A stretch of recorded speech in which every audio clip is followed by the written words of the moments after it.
দাম বেড়ে গেলেও ভোক্তাদের জন্য সমস্যা, আবার দাম কমে গেলে যদি সেটা তার উৎপাদন খরচের চাইতে কম হয় তাহলে কিন্তু কৃষকদের জন্য তারা আগ্রহ হারায় ফেলবে, তখন আর কেউ লস করে তার কেউ ফসল করবে না।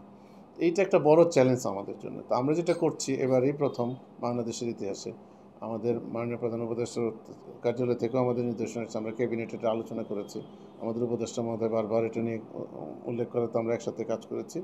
আমাদেরকে ক্যাবিনেট থেকে একটা কমিটি করে দেওয়া হয়েছিল, আমার সভাপতিত্বে আমাদের অর্থ সচিব, বাণিজ্য সচিব এবং খাদ্য সচিব মিলে আমরা একটা 4 সচিব মিলে আমাদের একটা কমিটি ছিল। সেই কমিটি মিলে আমরা দেখলাম যে আলুর যে দাম এবার এত কমে গেছে, তাহলে এটা কী ধরনের মানে আসলে আমাদের সরকারিভাবে আমরা কী ধরনের কার্যক্রম হাতে নিতে পারি যাতে কৃষকদের কিছুটা হলেও লাভবান হতে পারে।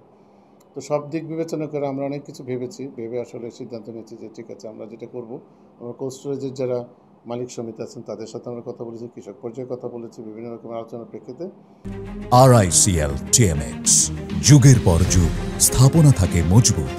ফাইনালি আমরা যেটা ডিসিশন নিয়েছি যে আমরা কোল্ড স্টোরেজ গেটের মধ্যে আলুর দাম ফিক্স করে দিয়েছি আমরা, যেটা আমরা 22 টাকার দর নির্ধারণ করেছি, এবং আমরা বলেছি যে কৃষকের যে পরিমাণ খরচ, এবং আমাদের কোল্ড স্টোরেজে রাখার জন্য প্রায় 6.5 টাকা 6 টাকা খরচ করতে হয়, এবং ট্রান্সপোর্টেশন কস্ট আছে, মাঠ থেকে এটা আনা এবং সংরক্ষণ করা, ব্যাগে বা চালা ভর্তি করে তাদেরকে রাখতে হয়।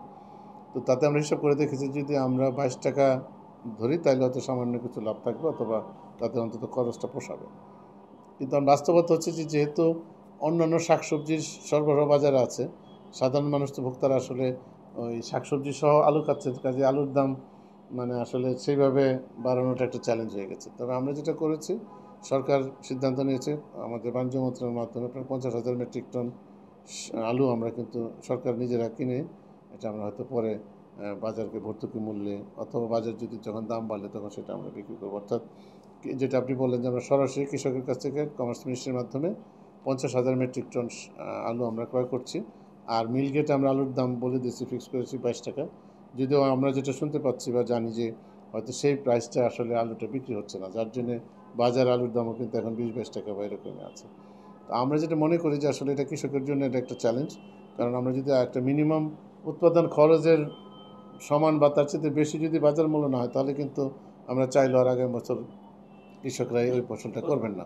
তো এই জন্য আপনাদেরও সকলের সহযোগিতা লাগবে। আমরা আশা করছি যে ভোক্তাদের একটা নির্দিষ্ট আবার প্রাইসের চাইতে বেশি হলে তাদের জন্য যেমনটা সমস্যা, আবার একটা মিনিমাম নিম্নমূল্য যদি কৃষকদের উৎপাদন খরচের সমান বা তার চাইতে বেশি না হয়, তাহলে কিন্তু কৃষকদের জন্য উৎপাদন করাটা চ্যালেঞ্জ হবে। তো এটার মধ্যে একটা ব্যালেন্স আমরা ডেভেলপ করতে চাই, যেটা আমরা মনে করছি যে আগামী বছর হয়তো যদি আবার কৃষকরা এইবার টাকা না পাওয়ার কারণে হয়তো কোনো কারণে তারা আগামী বছর আলু চাষে আগ্রহী নাও হতে পারে, এটা একটা রিস্ক আছে। সেটার জন্য আমরা কিন্তু এখনই সিদ্ধান্ত নিয়েছি যে আমরা নির্ধারণ করে দেবো, আলুর জন্য কিন্তু আলু চাষের জন্য আমরা প্রণোদনা দেবো, সেটা আমরা অলরেডি সিদ্ধান্ত নিয়েছি। আমরা গতবারের চাইতে অনেক বেশি আলু বীজ সরবরাহ করব, এবং আমাদের সার প্লাস আলুর যে তাদের চাষাবাদের জন্য যে খরচ সেটা আমরা দেবো কৃষকদেরকে, সেটা আমরা প্রণোদনা দেবো, যাতে করে আগামী বছর মানুষ যাতে মানে আগ্রহ না হারায় ফেলে। তো সেটা করবো, এবং আমরা চাচ্ছি এটা যেটা সমস্যা হয়ে গেছে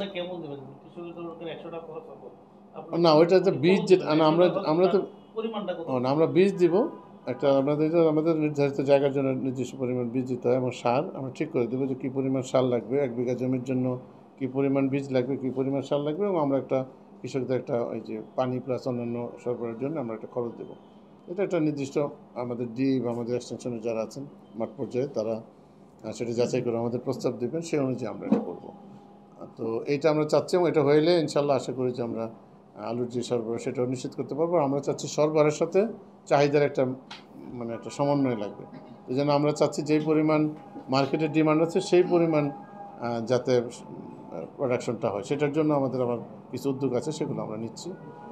এখন আশা করি যে এগুলো সমন্বিত প্রয়াসে যদি আমরা কাজগুলো করতে পারি, তাহলে হয়তো ইনশাল্লাহ কৃষকরাও ক্ষতিগ্রস্ত হবেন না, লাভবান হবেন, এবং ভোক্তারাও একটা ন্যায্য মূল্যে বা একটা রিজনেবল প্রাইসে আমাদের